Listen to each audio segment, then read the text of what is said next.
Alors, ce travail parle des effets des perturbateurs endocriniens sur la fertilité.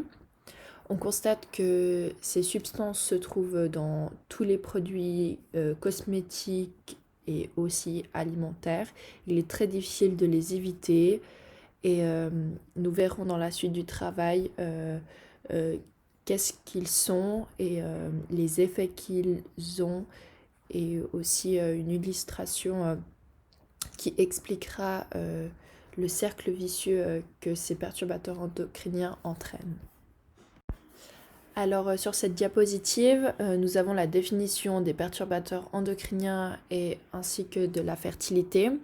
On voit que les perturbateurs endocriniens ont trois modes d'action et c'est par ceux-ci qu'ils vont avoir des effets néfastes, désastreux sur la santé, sur diverses fonctions de la santé, mais particulièrement sur la fertilité dans ce cas-ci.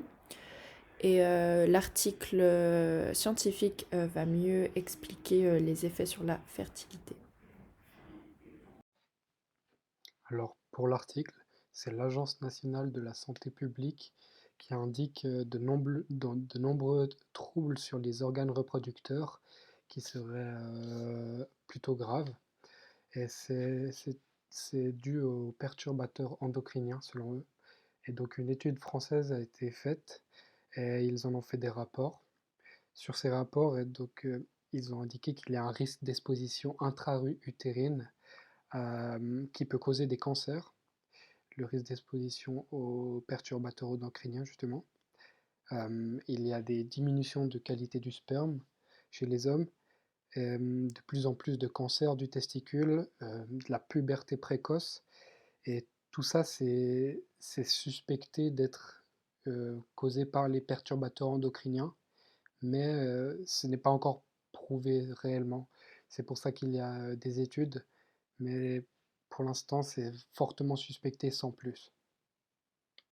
Selon cet article encore, il y a plusieurs façons d'éviter les perturbateurs endocriniens, dont premièrement privilégier une alimentation biologique, surtout pour les fruits et légumes, limiter la consommation de poissons de rivière, ne pas consommer d'aliments réchauffés au micro-ondes, euh, utilise des produits d'entretien naturel, donc tout ce qui est fait de manière bio ou artisanale, c'est conseillé. S'éloigner des ondes électromagnétiques, donc des téléphones, tout ça. Euh, Utiliser des cosmétiques certifiés biologiques, encore une fois, c'est les produits biologiques, et aérer régulièrement l'habitation, donc où on vit pour pouvoir faire circuler l'air, avoir de l'air propre.